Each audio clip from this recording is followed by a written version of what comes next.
Bonjour chers amis, chers passionnés, j'espère que vous vous portez bien.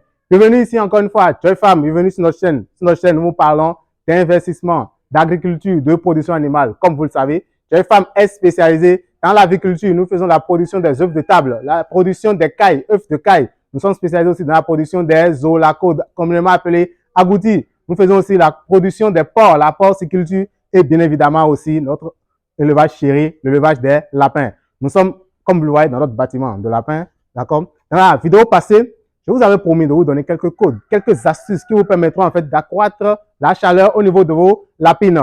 Donc, nous allons parler de ça aujourd'hui et après, nous allons détailler la raison pour laquelle nous sommes là.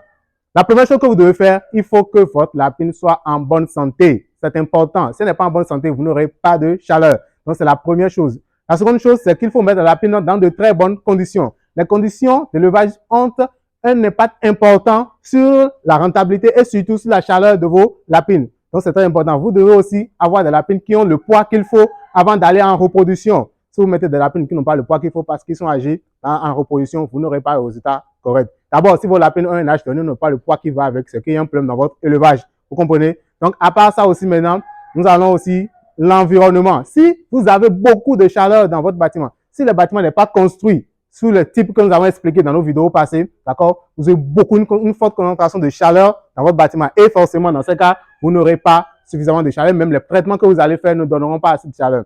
Maintenant, un code que je vais vous donner, en fait, il y a deux types de produits que nous utilisons ici à Joy Farm de façon pratique. Ce qu'on vous dit, en fait, c'est ce que nous faisons. Et ça nous permet, en fait, de pouvoir vite vérifier les chaleurs au niveau de nos animaux. Donc, les produits que nous utilisons, nous allons vous présenter deux aujourd'hui. Et je pense qu'avec ces deux produits, lorsque vous allez le faire aussi, vous pouvez avoir des résultats au niveau de la chaleur. Nous utilisons la vitamine A, D3E et la vitamine E sélénium. Ce que nous recherchons beaucoup plus dans cette vitamine, c'est la vitamine E. D'accord? Lorsque vous lisez même, en fait, au niveau du produit qu'on vous présente, on dit que bienfait de la vitamine E, dans tout ce qu'ils ont cité, ils ont dit, contribue à un fonctionnement optimal de l'appareil génital. Un fonctionnement optimal de l'appareil génital. Il en est de même aussi pour la vitamine A, D3E. C'est-à-dire que lorsque vous donnez cette vitamine, en fait, à vos sujets, malgré que la vitamine apporte tout ce qu'une vitamine apporte naturellement dans le corps d'un animal, il y a aussi que ça travaille au niveau de l'appareil génital et amène l'appareil génital en fait à pouvoir exprimer son fort potentiel. Donc, vous avez remarqué que lorsque vous avez donné la vitamine E sélène, d'accord, à vos sujets, la chaleur commencera à vite venir. Donc, comment il faut faire? Il faut faire 1 millilitre pour 1 litre. D'accord? 1 millilitre pour 1 litre, on le donne dans l'eau de boisson et vous le faites sur 5 jours. Lorsque vous allez faire ça maintenant, vous allez maintenant venir pour pouvoir surveiller au niveau de la chaleur. Et j'ai dit qu'il faut se lever très tôt pour pouvoir constater la chaleur sur la lapine. Vous donnez le produit, vous venez à 14 heures pour pouvoir voir la chaleur. Vous n'allez pas voir. Donc, donnez le produit et sachez que vous voulez atteindre un objectif. Donc, vous venez maintenant à midi, à très tôt le matin, d'abord à 7h, 6h, même 5h, pour pouvoir constater, ou très tard le soir, 22, 23h, pour pouvoir constater les chaleurs au niveau de vos lapines. Et vous allez remarquer que, à coup sûr, lorsque vous allez utiliser correctement, d'accord, et convenablement les produits que nous venons de vous citer, les chaleurs ne manqueront pas. Et là, vous pouvez bien croiser vos lapines et avoir les résultats qu'il faut. Maintenant, nous allons parler maintenant du sujet pour lequel nous sommes là aujourd'hui. Comment reconnaître une lapine qui veut mettre bas? Beaucoup de questions sont venues dans ce sens. Les gens disent, ah, nous ne savons pas comment faire pour connaître la date de mise bas. Les lapines, on ne les comprend pas, on vient voir juste les petits un bon matin, ou bien les lapines bouffent leurs poils sur le bout. La lapine n'est pas un poilivore. Bon, ça c'est mon mot. Il ne faut pas aller chercher ça dans un dictionnaire. Ça c'est mon mot. La lapine ne bouffe pas ses poils. Non, du tout. C'est un des signes. Maintenant, comment est-ce que vous devez comprendre, mais comment est-ce que vous pouvez savoir en fait que votre lapine, elle peut mettre des abats? La première des choses, c'est qu'il faut croiser la lapine. Si vous ne croyez pas à votre lapine, ce n'est pas de l'immaculée conception ici. Il faut que la lapine aille visiter forcément le mâle. D'accord? Quand la lapine visite le mâle, c'est d'abord la première cause de la mise bas. D'accord? Donc, il faut que la lapine aille chez le mâle, que le croisement est réussi. Et il faut aussi que vous allez maintenant contrôler la gestation. C'est-à-dire, en fait, 10 jours après, vous allez faire la palpation et vous allez remarquer que là maintenant, mes lapines, elle est gestante. Là maintenant, qu'est-ce que vous devez faire? La première chose que vous devez faire maintenant, c'est que vous allez prendre note, forcément. Vous devez prendre note. C'est en prenant note, en fait, que vous vous rassurez de combien de temps, parce que vous savez déjà qu'il faut 30 jours pour que la mise va puisse venir. Vous savez à peu près la période à laquelle vos lapines vont mettre bas. Vous voyez ici avec une femme, au niveau de toutes nos femelles, en fait, ça, c'est les femelles qui attendent d'être mises en reproduction que nous avons ici. C'est la raison pour laquelle nous n'avons pas encore rempli son ardoise. Donc, au niveau de l'ardoise, nous mettons ici saillie. Donc, lorsqu'on met ça ici, c'est 1er janvier, on va écrire 1er janvier. Donc, ça nous permet en fait de savoir que 10 jours après le 11 janvier, nous allons venir contrôler au niveau de cette lapine si ça a porté ou pas. La prise de note, vous ne pouvez pas avoir par exemple un élevage de 100 femelles et ne pas prendre note et vous en sortir. C'est impossible, vous ne l'arriverez pas. Vous ne pouvez pas garder dans la tête en fait quel est le jour exact où vous avez accouplé vos lapines. Et lorsque nous écrivons sur nos ardoises, après nous allons sur nos fiches, d'accord, où nous notons sur nos fiches en fait le jour où nous avons croisé nos lapines qu'on nous envoie après au niveau de l'ordinateur. Et généralement, l'ordinateur 10 jours après, nous met en rouge les lapines que nous devons contrôler. Et quand la mise va approche, vous allez voir que 3 jours après, nous, c'est un logiciel que nous avons qui nous permet en fait de pouvoir suivre correctement en fait nos lapines ici en gestation. Maintenant, le troisième élément, le second élément, pardon, que vous devez constater lorsque la lapine veut mettre bas maintenant, c'est que c'est une mammifère. Et comme toutes les mammifères, en fait, elle a des contractions. On sait qu'elle veut mettre bas. D'accord? Quand une femme veut accoucher, vous savez, c'est aussi comme ça aussi chez la lapin. Lorsque la lapine, par exemple, au sol, par exemple, les gens font de l'élevage au sol, que nous déconseillons. Dans une vidéo qui vient, en fait, nous allons vous présenter, en fait, de l'élevage au sol et de l'élevage en cage. Les difficultés, les inconvénients, ce qu'il ne faut surtout pas faire. D'accord? Lorsque la lapine est au sol, par exemple, vous allez voir qu'elle sera là à courir dans tous les sens et à pousser des cris. C'est-à-dire qu'en griffe, la mise bas s'approche déjà.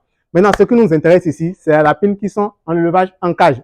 Lorsqu'elle est en cage, quand vous avez remarqué que la lapine commence pas à se coucher et se tirer dans la cage. Elle se tire complètement comme ça dans la cage. Là, c'est des signes qui peuvent vous amener déjà à constater que, là, la mise bas est en train d'approcher. L'autre chose que vous devez remarquer aussi, c'est que la consommation journalière baisse.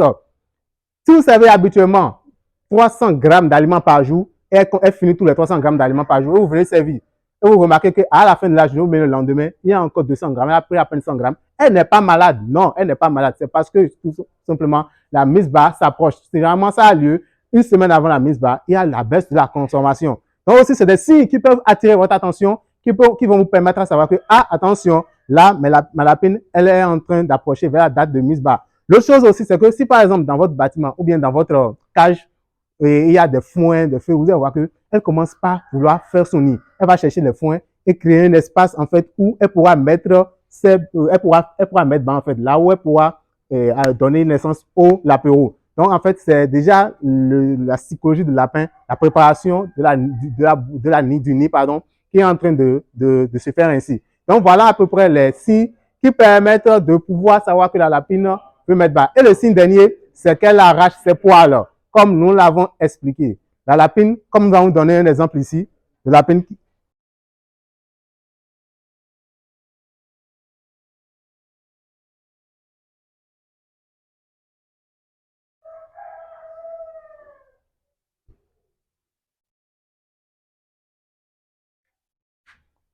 Voilà, comme on a dit en fait, la dernière étape, c'est que vous allez voir que la lapine commence par arracher ses poils pour pouvoir former son nid. Voilà un exemple simple déjà ici que nous avons. Remarquez déjà, je vous ai parlé en fait de la prise de notes. Si vous voyez par exemple sur notre prise de notes, on a dit qu'on a fait la saillie le 14 mars. D'accord? Donc normalement, un mois après, nous devons avoir mise bas. Donc, nous sommes à peine déjà 29 jours après le croisement. Vous voyez, elle est en train d'arracher ses poils. D'ici 2 jours maximum, cette lapine doit forcément mettre bas. Donc voilà un signe concret et final qui nous rassure de la date de mise bas ou bien qui nous dit quand même que la mise bas est tout proche. Je pense qu'à la fin de cette vidéo maintenant, vous êtes capable de pouvoir savoir exactement quand est-ce que vos lapines veulent mettre bas. Je pense que vous n'avez plus encore nous dire que vous avez été surpris par des mises bas. Donc, si vous avez été instruit par cette vidéo, si cette vidéo vous a apporté quelque chose, n'hésitez pas en fait à liker, à partager, à vous abonner aussi. Et si vous avez des questions, n'hésitez pas. N'importe quel type de questions, n'hésitez pas en fait à poser des questions. Nous allons nous faire un bonheur de vous aider à vous répondre. Et aussi nous accompagnons aussi pour pouvoir aider tous ceux qui veulent se lancer dans l'élevage de lapin. Parce que l'élevage de lapin, nous n'avons pas cessé de le dire, est un élevage très rentable. Vous voyez, une lapine en fait dans de très bonnes conditions, dans un an, peut vous donner jusqu'à 50 petits. Et ça, c'est en fait les races locales. Lorsque vous voyez les races que nous avons importées, et ici à Joyfarm, le nombre numérique est encore beaucoup plus élevé en un an. Donc, lancez-vous dans l'élevage de lapin lorsque vous voulez. Et aussi, faites-vous former. Ayez une formation de base. Et quand vous allez le faire, nous allons vous accompagner, vous appuyer. Et vous allez voir ensemble, en fait, les résultats que vous pouvez avoir avec cet élevage qui va devenir une entreprise qui peut aussi vous apporter de nouveaux trucs dans votre vie. Je vous remercie.